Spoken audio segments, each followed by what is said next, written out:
মেয়েদের হাইমেন বা সতীচ্ছদ পর্দা নিয়ে একটা পোস্ট ফেসবুকে ছড়িয়ে পড়ছে, যেখানে বহুল প্রচলিত মেডিকেল টেক্সট বইয়ের রেফারেন্স দিয়ে বলা হচ্ছে যে 99% হাইমেন ছিঁড়ে যায় সহবাস করার কারণে, এবং পরামর্শ দেওয়া হচ্ছে যে বাসরাতে যদি দেখেন রক্তপাত হয়নি তবে বুঝে নেবেন সেই নারী পূর্বে সহবাস করেছে। এই ভিডিওতে মেয়েদের ভার্জিনিটি পরীক্ষা করার প্রচলিত পদ্ধতিগুলো নিয়ে আলোচনা করব, রেফারেন্স সহ বুঝিয়ে বলবো এগুলো কতটুকু নির্ভরযোগ্য। একজন মেয়ে ভার্জিন বা কুমারী কিনা সেইটা বোঝার জন্য চিকিৎসা বিজ্ঞানে বা সামাজিকভাবে 3টা পদ্ধতি প্রচলিত ছিল, এখনও কোথাও কোথাও আছে। সেই 3টা পদ্ধতি প্রথমে ছোট করে বুঝিয়ে বলি। 1 নম্বর পদ্ধতি হলো 2 ফিঙ্গার টেস্টিং। নারীদের যোনিপথে 2 আঙ্গুল ঢোকানো হয় এবং আঙুল দিয়ে বোঝার চেষ্টা করা হয় যোনিপথ কতটুকু টাইট, কতটুকু চাপা বা প্রশস্ত, 2 আঙ্গুল সহজে ঢুকে যাচ্ছে নাকি 1 আঙ্গুল ঢুকছে ইত্যাদি। একজন নারী নিয়মিত সহবাস করেন কিনা তা এই পরীক্ষার মাধ্যমে ডাক্তাররা নির্ধারণ করার চেষ্টা করতেন। সাধারণত রেপ কেসে এই পরীক্ষাটা করা হতো, এখনও কিছু কিছু জায়গায় করা হয়। 2 নম্বর হলো হাইমেন ইন্সপেকশন। এই ক্ষেত্রে চোখ দিয়ে দেখা হয়, আগেরটার মতো আঙুল ঢোকানো হয় না। মেয়েদের যোনিপথের হাইমেন, অনেকে এটাকে সতীচ্ছদ পর্দা নামে চেনেন, সেইটা পরীক্ষা করা হয়। হাইমেনে কোনো ছেঁড়া আছে কিনা, থাকলে কোথায় ছেঁড়া, হাইমেনের আকার কেমন, মুখ কতটুকু বড়, এইসব দেখে বোঝার চেষ্টা করা হয় মেয়েটি আগে কখনো সহবাস করেছিল কিনা। 3 নম্বরটা হলো প্রথম সহবাসের রক্তপাত। অনেকের ধারণা যে নারী কুমারী হলে সহবাসের রক্তপাত হবে, সেজন্য বাসরাতে অনেকে সাদা চাদর বিছিয়ে দেন যাতে রক্তের দাগ ভালোভাবে বোঝা যায় বউ কুমারী কিনা সেই পরীক্ষাটা যাতে হয়ে যায়। এই যে 3টা পদ্ধতি বললাম, এগুলো কতটুকু নির্ভরযোগ্য? আসলে কি এগুলো ব্যবহার করে বোঝা যায় একজন নারী কুমারী কিনা? এই পরীক্ষাগুলো নিয়ে সর্বশেষ মেডিকেল সায়েন্স কি বলে তা এখন বুঝিয়ে বলবো। প্রথমেই আসি 3 নম্বর উপায়ে, প্রথম সহবাসে রক্তপাত।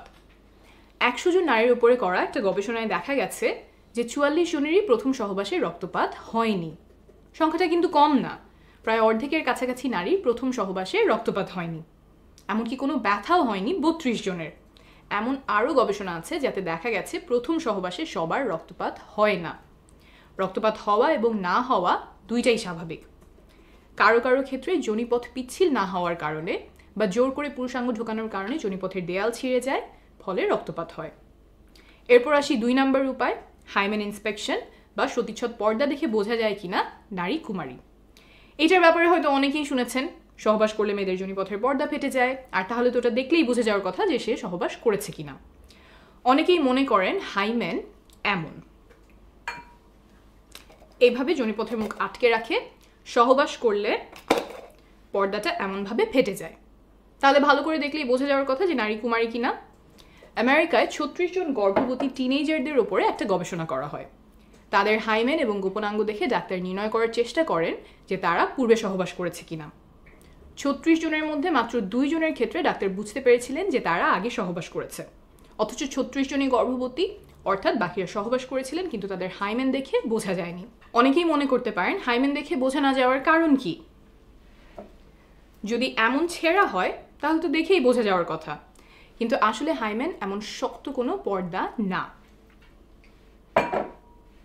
হাইমেন বা সতীচ্ছদ পর্দা কিছুটা এমন ইলাস্টিক, সংকোচন প্রসারণ বা বড় ছোট হতে পারে, আর এই হাইমেন থাকে যোনিপথের চারপাশ ঘিরে। আর যোনিপথের দেয়ালগুলো কিছুটা রাবার মতো ইলাস্টিক, ছোট বড় হতে পারে, এত বড় হতে পারে যে এই রাস্তা দিয়ে জন্মের সময় বাচ্চা বের হয়।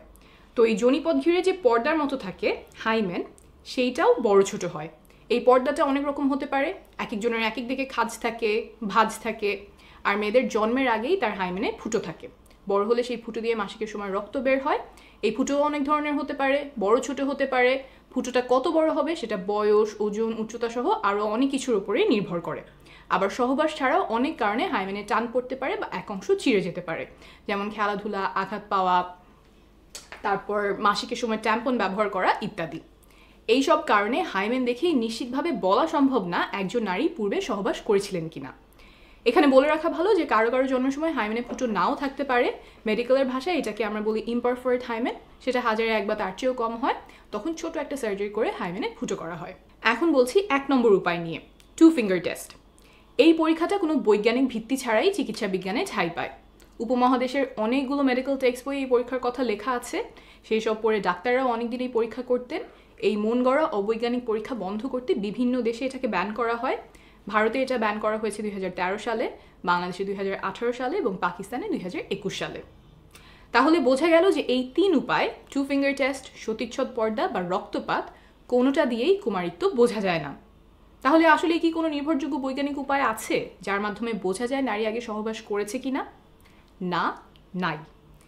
তারপরেও দুর্ভাগ্যজনকভাবে কিছু মেডিকেলের বইতে এখনও এসব পদ্ধতি লেখা হয়, মেডিকেলের ছাত্রদেরকে শেখানো হয় রেপ কেসে নারীদের পরীক্ষার অংশ হিসেবে। যেমন প্রফেসর রেড্ডির লেখা ফরেন্সিক মেডিসিনের বই, যেখান থেকে উদ্ধৃতি দিয়ে ভাইরাল ফেসবুক পোস্টে কুমারিত্ব নিয়ে অবৈজ্ঞানিক দাবি করা হয়েছে। এখন আপনি বলতেই পারেন যে মেডিকেলের টেক্সট বুক আমি ভুল বললেই তো হলো না, যিনি লিখেছেন তিনি তো একজন বিশেষজ্ঞ, আমার রেফারেন্স কি? বিশ্ব স্বাস্থ্য সংস্থা বা WHO, United Nations human rights, UN Women, এই সংস্থাগুলোর বিশেষজ্ঞ প্যানেল বলছেন যে প্রফেসর রেড্ডির লেখা ফরেন্সিক মেডিসিনের বই সহ আরও কিছু বই ভার্জিনিটি টেস্টিং নিয়ে অনির্ভরযোগ্য এবং অবৈজ্ঞানিক উপায় শেখান। তারা আহ্বান জানিয়েছেন যেন এইসব বইতে চিকিৎসা বিজ্ঞানের সর্বশেষ তথ্যগুলো তুলে ধরা হয়। আমি রেফারেন্স নিচে দিয়ে দিব। ভিডিওটি যারা দেখছেন তাদের কাছে অনুরোধ, হাইমেন বা সতীচ্ছদ পর্দা, ভার্জিনিটি টেস্টিং ইত্যাদি বিষয়ে কেউ ভুল তথ্য ছড়ালে সেখানে প্রমাণ তুলে ধরে ভুল ধারণাগুলো দূর করার চেষ্টা করবেন। আপনার এই প্রচেষ্টায় হয়তো কারো জীবনে অনেক বড় উপকার হবে। ভালো থাকবেন।